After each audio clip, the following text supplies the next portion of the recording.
Hey, it is great to see you. I want to especially welcome those of you who joined us over the past few Sundays here in Hackney Church everywhere. We are really thrilled you're tuning in. And I want you to know we've been praying for you this week, particularly that God would speak to you with a word of hope and encouragement for your life today, wherever you are.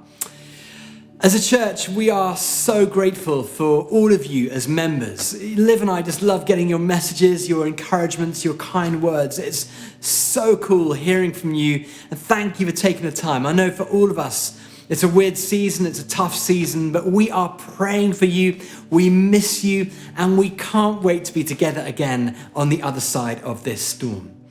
In the meantime, can I encourage you, if you're new and you're watching regularly for the first time, can you get in touch? I would love to connect with you. The email address is hello@hackney.church. Just drop us a line, say hi, and we'd love to keep in touch. Today, I want to talk to you about 3 words that can change your world. 3 words that have the power to turn civilization upside down, to bring hope, to release destiny. 3 words that bring healing and revival and renewal that can impact your world today in a powerful way. These 3 words occur twice in the space of just a few short verses in the passage we're going to look at today. And each time they come as a direct message from heaven to you and to me. One I believe today is as relevant as ever before. If you're listening along, I wonder if you can guess from the reading what 3 words we're going to look at. The reading comes from Matthew chapter 28, and I'm going to read verses 1 through to 10. And if you have a Bible with you, follow along. If you have a phone with a Bible, get it out. If you're taking notes, get ready to take notes. Matthew 28, verses 1 to 10. We're going back today and we're looking again at the story of the resurrection. And I want to drill into some great truth that is revealed in that moment by God. After the Sabbath, verse 1, at dawn on the first day of the week, Mary Magdalene and the other Mary went to look at the tomb. There was a violent earthquake, for an angel of the Lord came down from heaven and, going to the tomb, rolled back the stone and sat on it. His appearance was like lightning. His clothes were white as snow. The guards were so afraid of him that they shook and became like dead men. The angel said to the woman, "Do not be afraid, for I know that you are looking for Jesus who was crucified. He is not here. He has risen just as he said. Come and see the place where he lay. Then go quickly and tell his disciples he has risen from the dead and is going ahead of you into Galilee. There you will see him. Now I have told you." So the women hurried away from the tomb, afraid yet filled with joy, and ran to tell his disciples. Suddenly, verse 9, Jesus met them. "Greetings," he said. They came to him, they clasped his feet, and they worshipped him. Then Jesus said to them, "Do not be afraid. Go and tell my brothers to go to Galilee where they will see me." 3 words that can change the world. Your world, my world, our families, our friends. Go, tell, see. Firstly, go. In verse 7, the angel says, "Go quickly." Wherever we are, wherever we're going, our life, our purpose, our direction, we're called to go with God.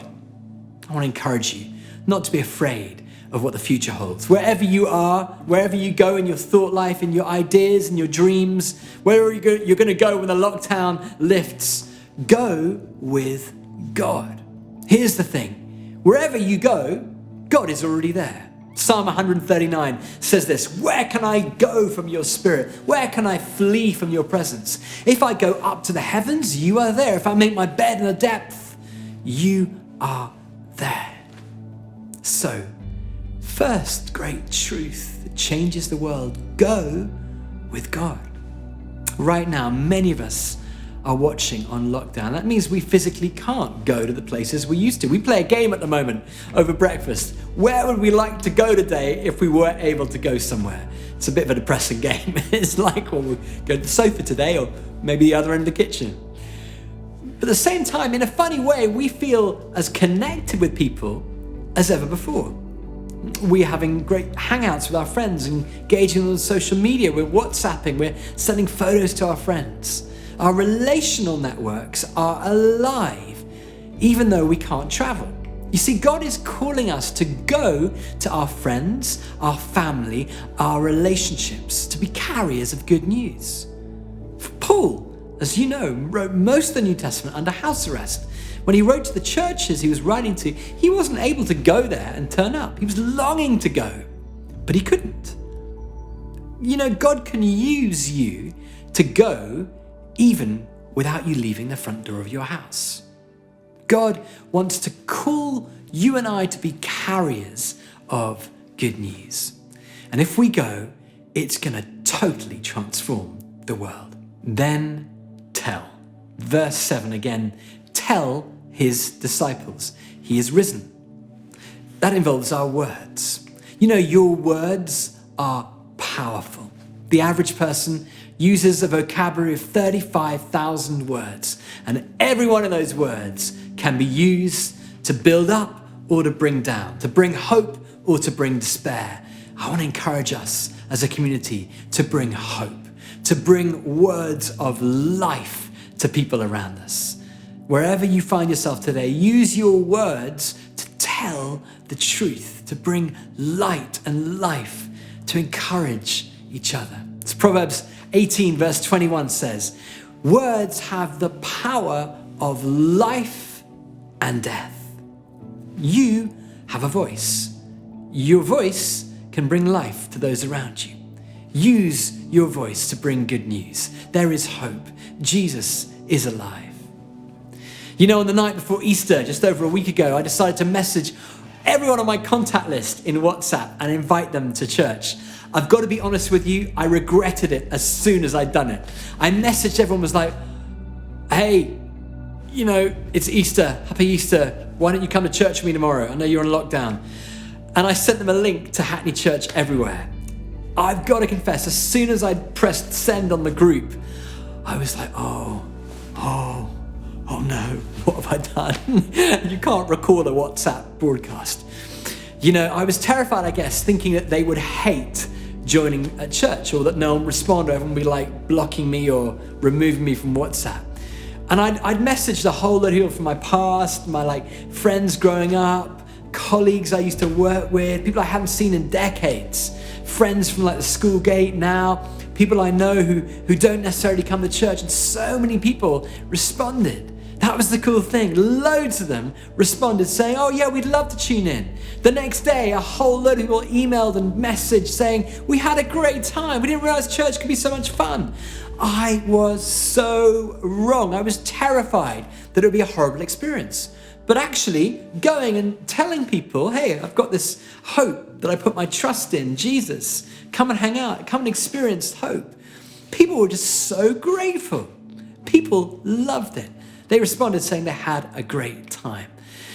And I don't know, but I felt like that really taught me something. That in this season, it's never been easier to invite people to experience hope than it is right now. When we tell the world, it changes the world. Good news changes people. You know, you and I are all here today because somebody told us Jesus is alive. He is risen. Maybe you got invited to Hackney Church Everywhere by a friend a few weeks ago and you've been coming back and watching along. And it's because somebody told you. I wonder today who you might tell. Go, tell, and then thirdly, see. Verse 7, the angel says, there you will see him. They say seeing is believing. When we go and we tell, the impact of that is that others get to see for themselves. I love the story of the blind man that Jesus heals on the Sabbath, and the Pharisees are interrogating this blind man, trying to shut Jesus down. But all the blind man says is, look, guys, I don't know what your beef is. All I know is that I was blind and now I see.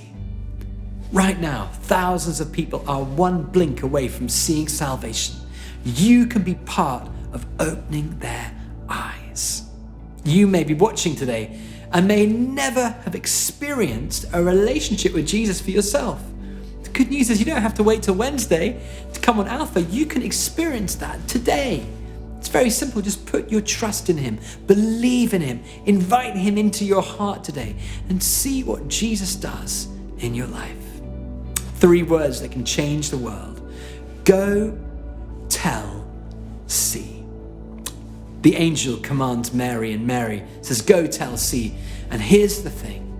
It's one thing hearing God speak. It's another being obedient and responding. What they do is they go quickly. They hurry. They run. And then something else begins to happen. As they're running on their mission, Jesus appears to them in person. In verse 10, Jesus says to them, do not be afraid. Go and tell my brothers to go to Galilee. There they will see me. For a second time, it's like God is underlining the point. Go, tell, see. Usually, when God says something twice in the Bible, it's because he's trying to get the point across. You know, there are 2 ways to travel through your Christian life on the road to heaven. You can travel a slow and sleepy slide, where, as the great preacher Spurgeon puts it, we were overtaken by follies and faults, by slumber or by Satan. I don't want to live my life like that. I don't want to slide into heaven half asleep. The other is to respond with everything you have, with obedience. When God says go, tell, see, to actually go and to tell and to see, to run the race with urgency. That's what these women are doing. They respond with urgency. They run in obedience. Now is the time for you and I to respond. People are longing for hope. If we've learned anything in the past few weeks, is that life is fragile. People are desperate for some iota of good news in their life. And you can do that today because you have the best news that can change someone's eternal destiny. It can affect their today, their tomorrow, their forever, if you go and tell and see. So there's an urgency to this message today. There's an urgency actually to the good news, I believe, in this season. For us as a church, not to turn inwards and look after ourselves and maybe feed a few hungry people. That's not the vision. The vision is that we would bring hope to the world around us. And that can only happen if we respond with urgency to the good news. C.S. Lewis, the author of the Narnia stories, puts it like this. He said this: Christianity, if false, is of no importance, and if true, is of infinite importance. The only thing it cannot be is moderately important. We have the best news in the world. Now is the time for us to share this message like never before, to be obedient to God, to go, to tell, to see. And as Spurgeon again says, I love this phrase, saints running in the way of obedience are likely to be met by Jesus. You see, these women, they hear the angels say, go, tell, see, and they run in response. They hurry, they don't delay. And as they're running on their challenge to go and tell the disciples, Jesus himself meets them. What an extraordinary thought, that God is ready to come alongside us and to be in the race with us. Let me ask you this. Do you want to grow spiritually in these weeks and months? Do you want to experience more of Jesus in your life? Do you want to grow in your depth of understanding of the Bible and your walk as a disciple of Jesus? Do you want your life to make a difference? Well, I've read the Bible, and simply it's this: go, tell, see, quickly, hurry, run. Be obedient to God. Discipleship is not a matter of learning and a habit. It's actually a matter of obedience. It's a heart condition. When we respond to God's good news and we carry it to the world around us, everything changes. So let me encourage you to select express shipping on this message today, to not just turn off at the end and say, well, that was great. See you next Sunday, Hackney Church. Go, tell, see. People are hungry for hope today. People are longing for connection. There is an urgency to this season. So go, tell, see. That's why we're launching Alpha Everywhere this Wednesday evening. If you've never done it, can I encourage you right now to go to hackney.church/alpha and sign up today. How it's going to work is it's going to be great fun. We're going to jump on Zoom, make new friends, connect with people. We're going to gather in small groups of people of the same age and stage, going to hang out together, have fun, and then watch the Alpha film series together. I'm hosting Alpha Online, Alpha Everywhere, and then we're going to be discussing in our groups the big life questions. It's never been easier to invite our friends. Polly, who is an intern on our intern year form, messaged a bunch of her friends who don't normally go anywhere near church. And she said, hey, I'm thinking of doing this thing, Alpha Everywhere, on Wednesday night. Would you like to come? And to her surprise, they said yes. I've got another friend, Trisha, who's part of a group that play tennis together. They've been playing tennis for about 30 years. All that time, she's been inviting them to come on Alpha, and they have never responded. But this time, they all said yes. Now, all of them, 9 of them, are doing Alpha. In fact, now there's 10 of them because one of them brought a friend on week 2. Extraordinary things could happen in this season. So can I encourage you as we come into land today to respond to a very direct challenge? I want to set this challenge, a bit like the 5K challenge or a challenge to make a difference. You can make a difference today in hundreds of people's lives if you simply invite people to experience hope in this season. If you go, tell, see. Could you open up your WhatsApp and message all your friends and say, look, I don't mind where you are, wherever you are in the world, you can tune in at Alpha Everywhere, Hackney Church, and join us on Wednesday night. Bring your friends. You can be in a group with them. They can have an amazing time with you. It'd be like a hangout. Instead of doing a quiz night, you can do Alpha. It can change their life. Send them a message. hackney.church/alpha. Sign up together. You can sign up on their behalf. You know, all of us are here because someone was brave enough to go, to tell, to see. I was 18 years old when somebody told me I didn't have an active faith. Someone I knew was brave enough to go and to reach out to me and to tell me that Jesus was alive. And then over a period of weeks, I began to see that he is risen. He's real. The next thing I did was to go on an Alpha course. And it was on that Alpha that many of the blocks of my faith began to fall into place. Truth is, I wouldn't be speaking with you today if it weren't for the courage of that person who invited me. Imagine the impact your life can have